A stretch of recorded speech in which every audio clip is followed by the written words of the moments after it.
almost anybody can put a tomato plant in the ground, you know what I mean, and water it. It's knowing when to do that, and then how much maybe fertilizer to put on and when to do that, and what to do when the pests and bugs come around. And the problem with all of those things is not them. It's not the pests and the bugs and the weeds and that's not the problem. The main problem is when those things happen and maybe you lose a few tomato plants or all of them. People decide they're not good at growing food. They decide they don't have a green thumb. And I say, hogwash to that. Nobody has green thumbs. They just have thumbs. Everybody has thumbs, and it's time to put them in the dirt and not make decisions about yourself, whether or not you can or cannot do something based on one or two experiences with growing a certain crop, right? We're encouraging people just to take care of each other. Just get to know your neighbor and ask them, do you need anything? Can we help you? You know, is there something that you want to offer the community? You know, do you have a teenager that needs a job, right? Things like that. When we do that, we're going to triumph over all of this fear and division and whatever this is that people think maybe the government is doing intentionally or not. Whatever. It doesn't matter to me why they're doing all that. It matters to me what we're going to do about it.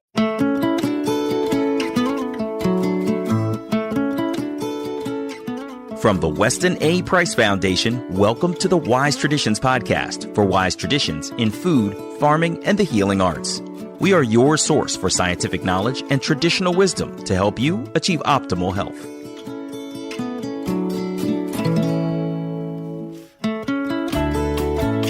Hey, Hilda here.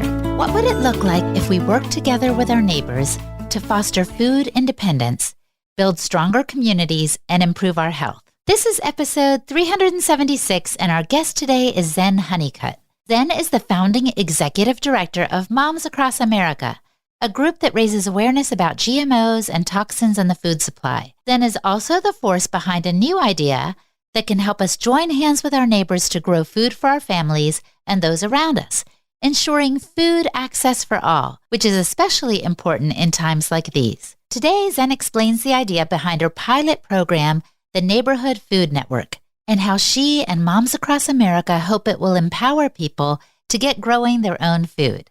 She talks about the support that will be offered to newbie gardeners, including resources for when to plant, what to plant, and dynamic conversations to support the efforts. She is also honest about her own gardening challenges and what she has faced trying to implement this strategy in her own neighborhood. Plus, she expounds on the benefits of growing your own food beyond having access to healthy, real food. This is the second podcast in our Resilience series this summer. Before we dive into the conversation, I want to invite you to a special day at Sally Fallon-Morell's beautiful farm on September 11th. She and Joel Salatin, yes, the famous farmer and author, will be speaking about the basics, nourishing traditional diets, and the importance of local regenerative farming. The day includes their talks, a farm walk, and a delicious nutrient-dense lunch, all for only $75. Again, the date is Sunday, September 11th, and it goes from 9 to 5 in Brandywine, Maryland at P.A. Bowen Farmstead, Sally's Farm. Go to our website, westonaprice.org, and click on the events tab for more information and to sign up. I'll be there, and I'm bringing some friends who are new to this wise way of life. So do the same. Join me and bring some friends along. Unfortunately, there isn't room for children or pets at this event, but it is well worth attending and getting a babysitter for. So sign up today at westonaprice.org/events. And Bubble & Bee. Bubble & Bee has more than 150 different products to choose from, many of which are USDA certified organic, and that's a high standard. They offer so many products including organic insect repellent, organic body butters, and palm-free soaps.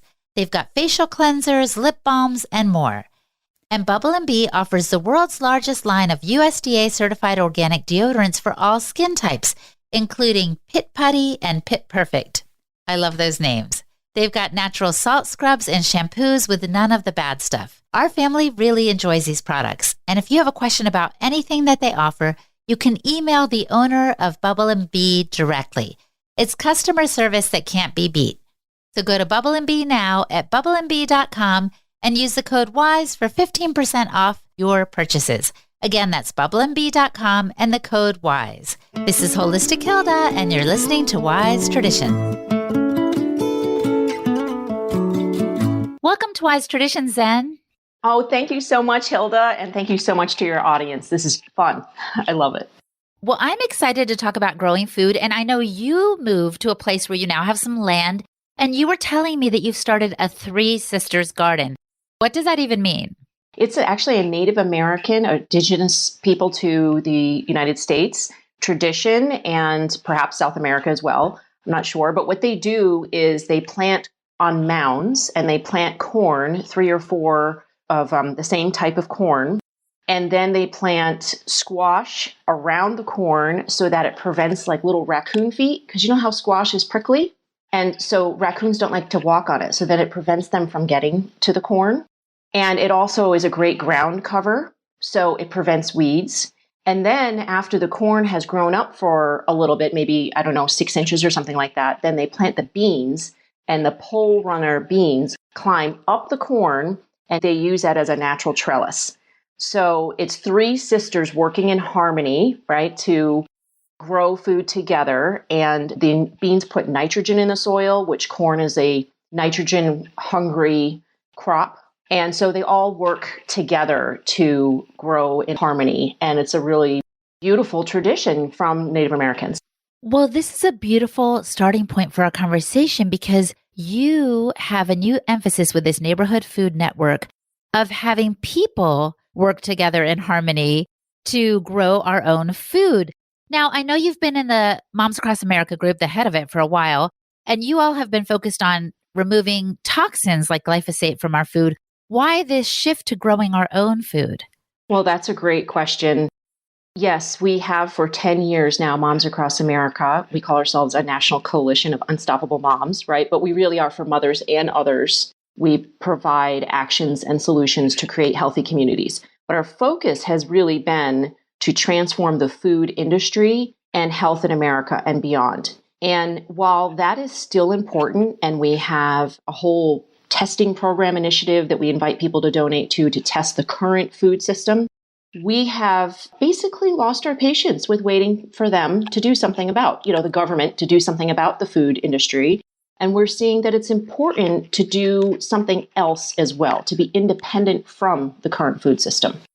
So I think it is good to take our health and our food into our own hands, but talk to us for a second about the problems with the food supply. I've heard rumors that there are going to be issues down the line. Talk to us about that. Well, there's multiple issues. Of course, access to food is one of the largest concerns going on today, simply because of climate change. No matter what you think it's caused by, it is happening. And farmers, especially in the Midwest, where it's drier or flooding, are having problems growing food. Of course, there's growing populations that are migrating. So those areas where they're migrating to, right, will need to have more food. In most cases, they don't. Food prices are increasing. Scientists and farmers were correct in predicting that they would increase up to 30% by some food types this year, and they did. And they're predicting 300 to 400% in the next 3 to 4 years. I don't think my income is going to be increasing 300 to 400%. So for me, it just makes sense to start growing some food, even if it's berry bushes or green vegetables or potted tomatoes, or like anything will supplement the food that's coming into our household, which we need a lot of. We have 3 teenage boys. So to me, it's to just get started feels good. It feels safer. It feels wise. And in addition, the current food system, I mentioned the food industry, the problem with that is it's basically not being regulated. Previous administrations, all of them, all kinds, have decided that the food manufacturers, GMO food manufacturers, making genetically modified organisms, can govern themselves, basically, can regulate themselves. So our current government is not looking at food safety testing for genetically modified organisms. Clearly, the EPA is failing at regulating glyphosate and thousands of toxic chemicals in our food supply. It's miserable, right? The system is broken. They have been bought out by these large corporations, and they're not doing their jobs. And we mothers just simply feel like, and many people want to take matters into their own hands and start basically a parallel food system. And this is what the Neighborhood Food Network is based on. It's people coming together to have food security on their street with their neighbors. So let's define that a little bit. This neighborhood food network. I know it's a pilot program. What does it consist of? Well, it was inspired by Neighborhood Watch. Have you heard of that? Where you get your neighbors you get your neighbors together. And if the policeman's requirement is that if you have at least one representative from 50% of the households or more, a policeman or two will come out and educate your neighbors on how to prevent crime, right? Now, we don't have a parameters of it has to be 50%. I mean, if you get one or two of your neighbors on your street to come together, we encourage you to have a meeting. First of all, download our invitations, go door to door, knock on your neighbor's door, meet them, which is going to be a big step for a lot of people in the first place, just to meet your neighbors. Meet your neighbors, invite them to a meeting and your front yard, backyard, at the end of a cul-de-sac, like a block party, whatever you want, and share with them what the Neighborhood Food Network is. And we give you the outline for that first meeting. And you basically share that the goal is for everybody to come together to talk about, to strategize, organize, and mobilize to create food security. And that could mean more people growing food and sort of organizing that. Like, for instance, when I lived in Mission Viejo in California, there was a woman who had a lemon tree on our street, and she gave away at least 300 or 400 lemons. I mean, it would have made no sense at all for everybody on our street to have a lemon tree, right? So if you just get together with your neighbors and you just sort of coordinate a little bit on who's growing what already and who might want to share or swap with other people, then you are creating a community unity on growing food. Zen, I like this already because it gets people together. It gets them getting to know each other, and it's apolitical. In other words, everybody wants to eat. And how non-threatening is that? This is a great way to get people together and to, get growing. Yes, absolutely. That's definitely one of the positives that we have on our list, is that you can bridge the political divide. You're not going to care if somebody is a Democrat or Republican if you're hungry in the future, if there is some type of crisis, and they come at you with a basket full of food. You're not going to care. So it's going to bridge the political divide. But also for people who don't want to grow food, we're going to ask for people to put those people sort of in charge of accumulating a list of local small farmers, CSAs, and co-ops where they can buy their food from and not a long distance away, and support those local small farmers. And I know the Weston A. Price Foundation has already been working on this for decades to connect people with local farmers. And that's why I'm so excited to share with your audience, because I think that the leaders and the facilitators of your network already are doing this. They just may not be doing it on their street, right? They may be doing it in a larger community. I love it so much. And I also like that you kind of, with this neighborhood food network, do some hand holding. The fact that you said we have invitations that you can print out. I was like, oh, that's nice. But that's not where it ends. That's where it begins. Talk to us more about what you envision and what you want to provide with this neighborhood food network. So we do provide the first invitation you can download, print out, and bring to your neighbors. And then we have the first meeting flyer that you can run your meeting with this outline. And we also have resources on our website for videos you can play, how to find out what your garden zone is, how to find out when to start growing things, planning things. We have a Monday night call for the Neighborhood Food Network at 8:30 Eastern Time. It goes for about an hour sometimes, and we have a gardening expert on every week to talk about a particular thing, like, for instance, container gardening, or how to start a compost, or setting up watering systems, right? And you can bring your questions, and it's free. There's a lot of gardening networks out there, and some of them are quite expensive. And we wanted to make sure that there was something available for people who just need a little help and they want it to be free. Now, of course, we'll feature gardening experts that you could pay hundreds or thousands of dollars to be your personal coach or to come set up the garden for you, or a food forest. But we want to make sure that people can just get started and have the support to do that, and then connect with people in your local community as well. And the goal is for you really to find a local gardening expert that you can connect with so that your neighbors have support on your street. You may be that garden expert. If you love gardening, you may be the one. But you can also find a local gardening expert through your local garden stores, through the extension. A lot of people don't know about this. Most counties have an extension, which is an extension of universities that support people in farming and gardening. So the point is just to get connected with these people. Zen, this sounds wonderful, but I have to be honest with you. I can just picture my neighbors being like, no, thank you. What happens if I knock on all these doors and these people are like, we don't want to plant with you. We don't want to do anything with you. There's no sense of community and connection or kind of pulling together in the same direction. What would a person do in that case? So what we're counting on is that our neighbors will start to become curious, especially if you bring them some extra food or if you do have a farm stand with free food. And you just start meeting neighbors on your street. And you can connect through many different ways, but through food is one of the best ways. And I have found that we gain many other resources and benefits by doing this. You learn about other resources available, like a great guy who can help build fences, or I've shared a resource for unsprayed hay and straw, that we use to feed our animals or to grow potatoes with. You can share resources and connect with other local mom and pop businesses by connecting with your neighbors. And it just has you feel safer, more connected, more unified.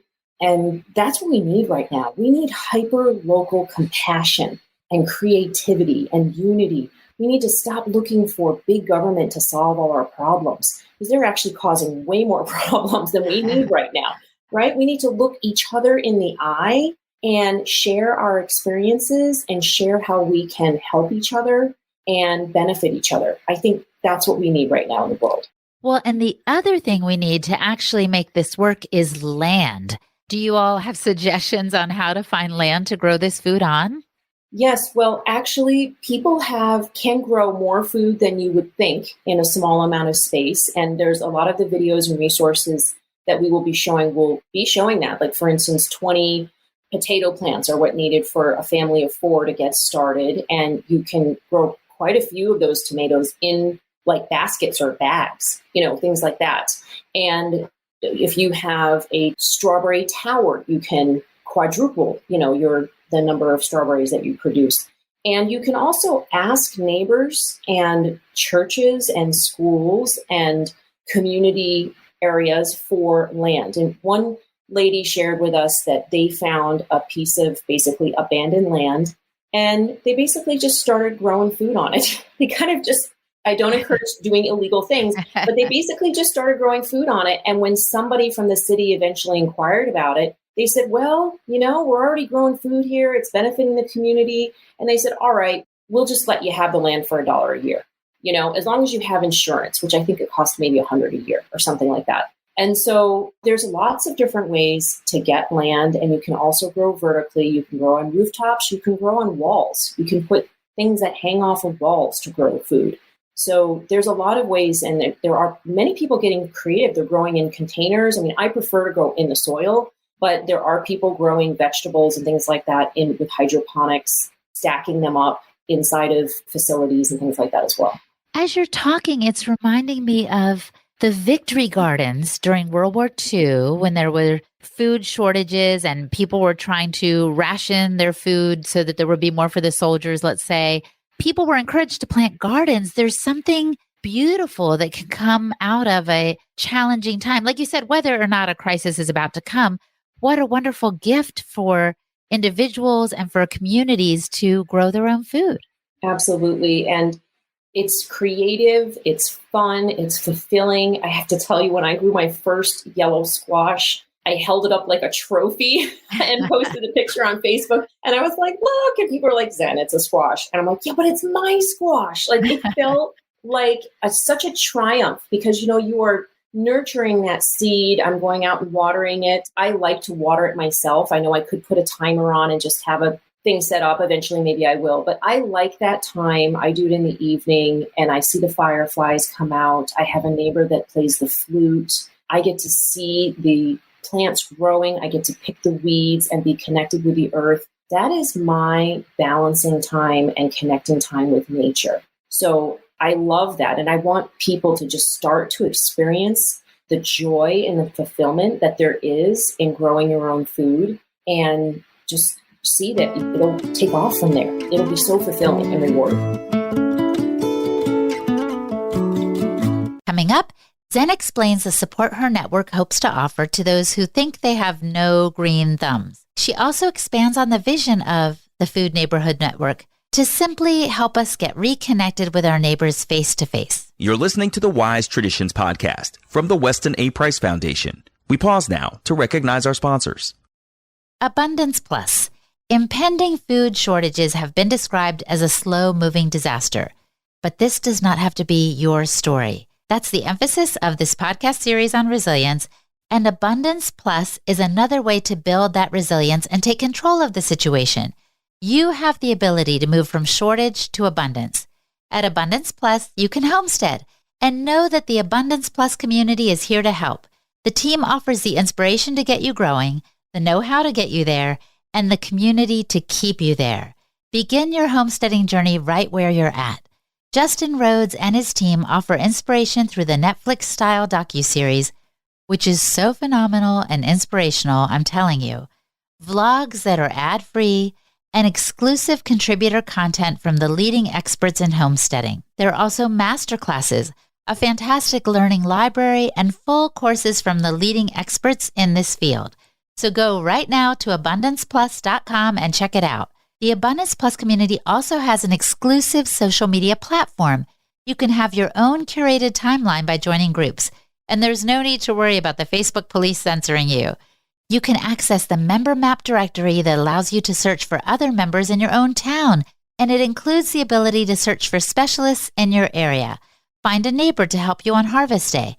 Keep connected through the exclusive marketplace, and buy and sell your goods to other members. Abundance Plus literally has it all. Plus they are, should I say plus? Because I already said plus a lot. But yes, they are flexible and on a number of different platforms. You can access the full library from all your devices, including laptops, iOS, Android, or streaming boxes, and TVs such as Roku, Apple TV, Android TV, and Amazon Fire. So begin your homesteading journey with this community. Move from shortage to abundance. They will inspire you, get you growing. They offer the know-how to get you there, and again, the community to keep you there. Visit abundanceplus.com to join today and use the code WISE to get 10% off your first month. That is abundanceplus.com. You can homestead and they can help. An optimal carnivore. Organ meats are some of the most nutrient-dense foods on the planet. Our ancestors prized organ meats for their vital properties. An optimal carnivore has a new product called Brain Nourish, where they have combined grass-fed beef brain and lion's mane mushrooms in a groundbreaking formula. It is the ultimate whole food nootropic to build a better brain. These two ancestral superfoods have been used for centuries to improve brain function and overall mental well-being, and they are now available for the first time in convenient capsules.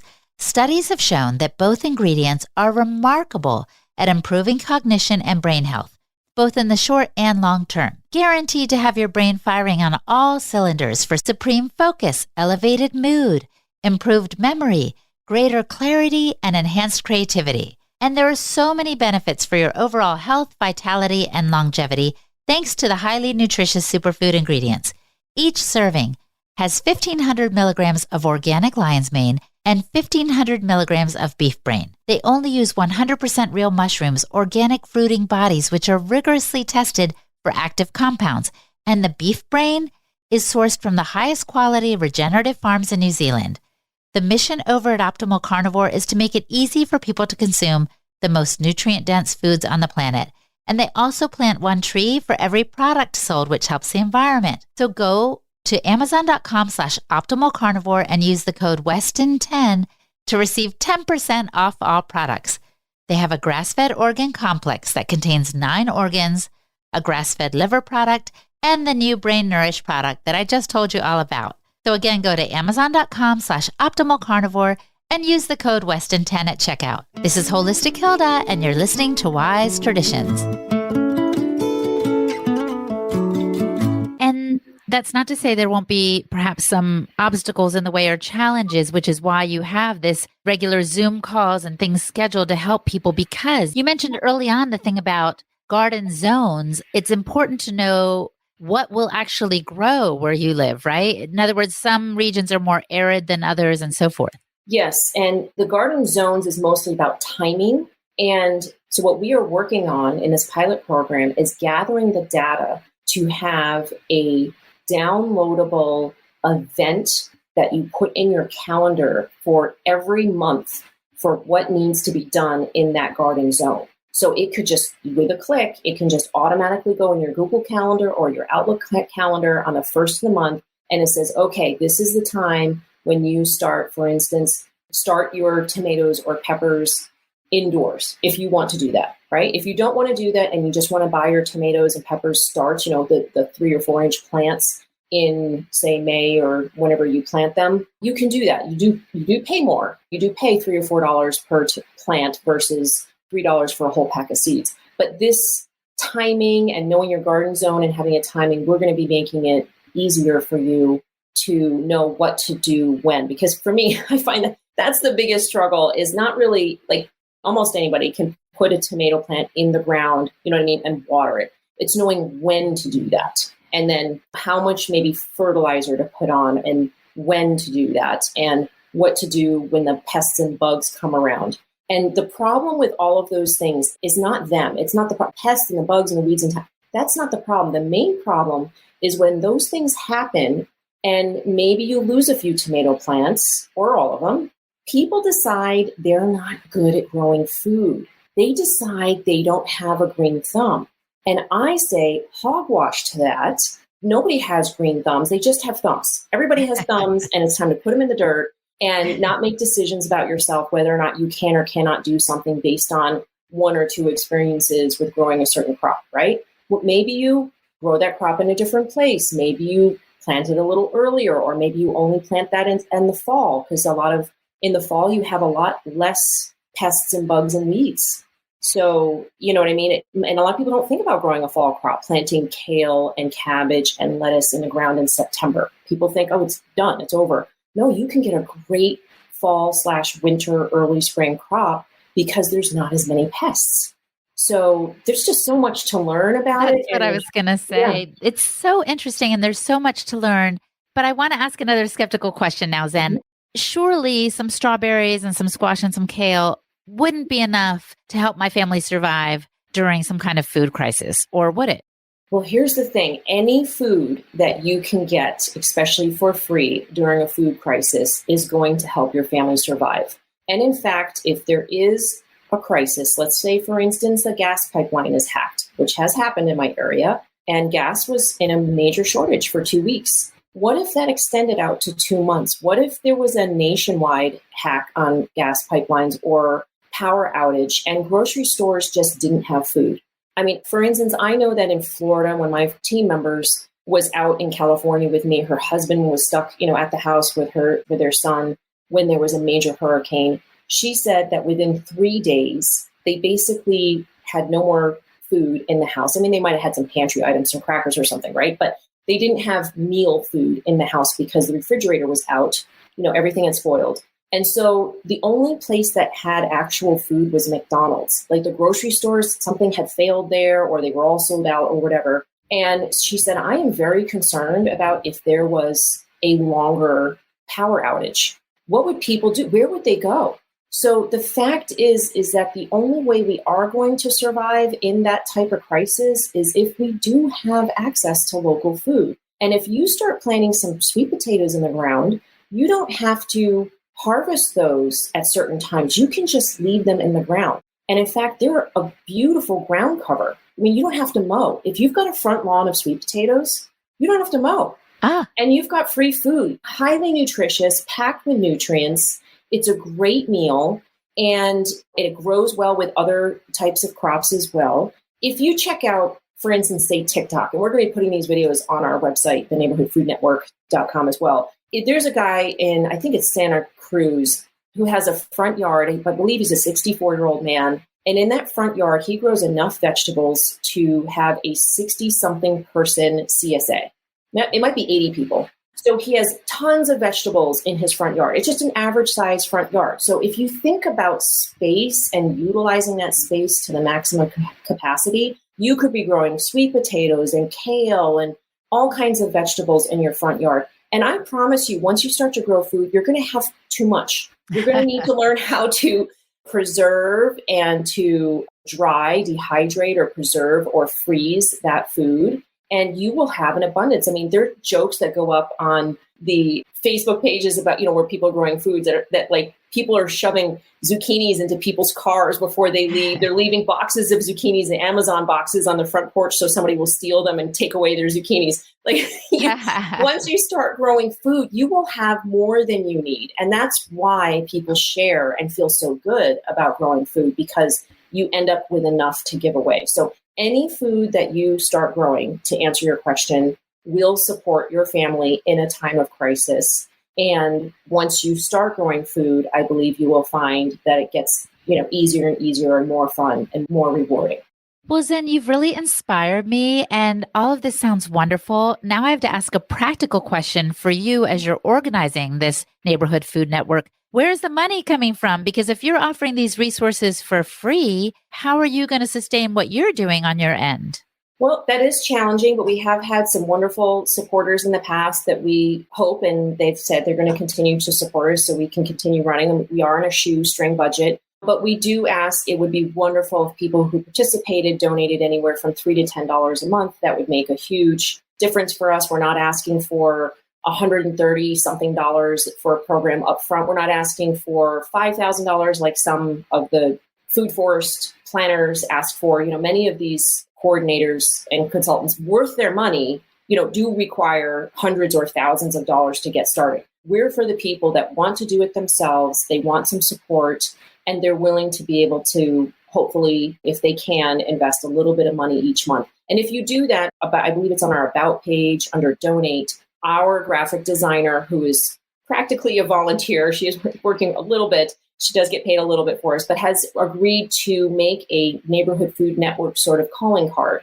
customized for you so that you can print that out as a little business card and you leave it with the flyer with your neighbor if they're not home, so that they can respond to you, right? And email you back and say, hey, I'm really interested in this. I just couldn't meet this Saturday. When's the next meeting? Or I have free tomato seeds to share. How do I do that, right? To start connecting with your neighbors in that way. So we're going to be supporting you. We hope that people will support us back. And we just ask for whatever type of donation you can give. I'm glad you have a graphic designer on staff, because when you mentioned Neighborhood Watch, I immediately thought of the sign I've seen with a little detective with a hat pulled down, so it's very memorable. So I hope the Neighborhood Food Network has something like that down the line. So I want to ask you, as we start to wrap up, just a couple more questions. What benefit do you see this program offering besides access to food that we grow ourselves? Well, we touched on a few of them already, but I'm just going to elaborate. I just see that people will feel safer, more connected with their neighbors. They will have access to more resources, to neighborhood, plumbers and fence builders and technical type minded people or whoever. You'll just get to know your neighbors, and you will bridge that political divide, and you will have access to things you never had before. For instance, my kids had the experience of meeting our neighbors that had alpacas and having conversations with them. I mean, they're like giant stuffed animals. They're adorable, right? So you just get to have experiences that you never would have before. I met another neighbor who's an artist, and we got to talk all about flowers and art.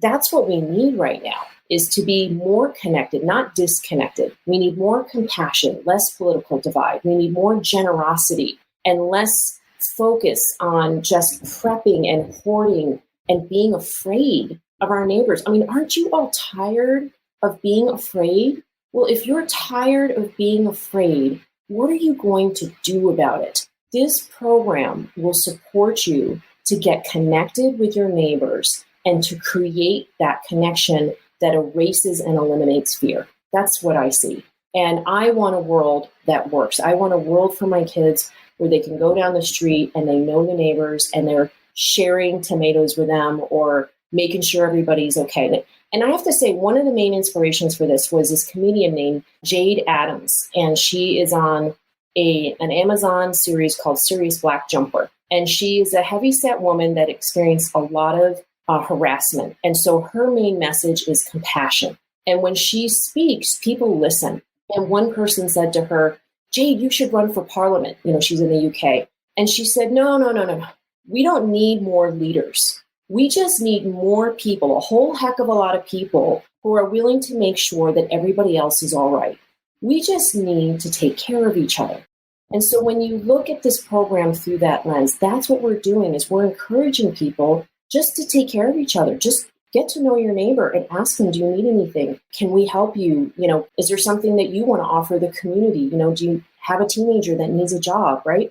Things like that. When we do that, we're going to triumph over all of this fear and division and whatever this is that people think maybe the government is doing intentionally or not. Whatever. It doesn't matter to me why they're doing all that. It matters to me what we're going to do about it.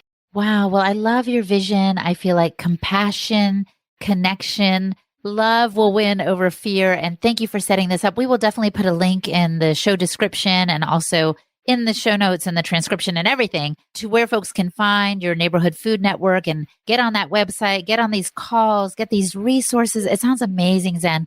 Now I want to ask you as we close the question I like to pose at the end, and it may be related to this topic or something else. If the listener could do one thing to improve their health, what would you recommend that they do? For me, that's always to eat organic as much as possible, to grow, buy, or eat organic as much as possible. Reduce your exposure to toxins, and you will find that your body has a better opportunity to heal itself, to sleep better, to think better, to heal from whatever traumas or illness or sickness that you may have. And when our bodies are able to heal itself, then we are happier, we're more responsible, we're more connected to people, and less angry, less of all that other stuff that's going on in the world that we don't want. So my first and foremost choice and recommendation to people is always to eat as much organic food as possible, whether it's organically grown or biodynamic or whatever that is. Just if you can, know your farmer and know how they grow it and go for the food that does not contain GMOs and toxic chemicals as much as possible. Well, thank you, Zen. Again, thank you for your vision, your heart, and where this is all headed. We are so thankful to be partners with you really in this effort to help people grow healthy, organic food. Thanks again. Thank you so much. And to all of your listeners, I appreciate you so much. Our guest today was Zen Honeycutt. Visit her websites, momsacrossamerica.org and neighborhoodfoodnetwork.com. And I'm Hilda Labrada Gore. Find out where I am, what I'm up to, and the services I offer at holistichilda.com. And for the transcript for this episode, visit our website, westinaprice.org, and click on the podcast page. And now for a recent review from Apple Podcasts. Shanae Trudeau says, thank you. I'm learning so much listening to Wise Traditions. I really appreciate all the guests you have chosen to interview, especially the series on mental health. Muchas gracias. You are so welcome, Shanae. And if you would like to rate and review the show, please do so. Go to Apple Podcasts and click on the ratings and review settings, and then just give us as many stars as you like so people might be intrigued about the show and listen as well. And thank you for listening. Stay well, my friend, and remember that all shall be well, and all shall be well, and all manner of things shall be well. On behalf of the Weston A. Price Foundation, thanks for listening. We have many free resources to support you on your health journey. Visit westonaprice.org to find podcasts, articles, videos, and more. You can also find a local chapter near you for help in finding sources of great food. We invite you to support the Foundation's mission of education, research, and activism by becoming a member. Thanks again, and take care. Wise Traditions is a project of the Weston A. Price Foundation for wise traditions in food, farming, and the healing arts. The content on this podcast is provided for informational purposes only and is not intended to substitute for the advice provided by your doctor or other healthcare professional. It is not intended to be, nor does it constitute healthcare or medical advice.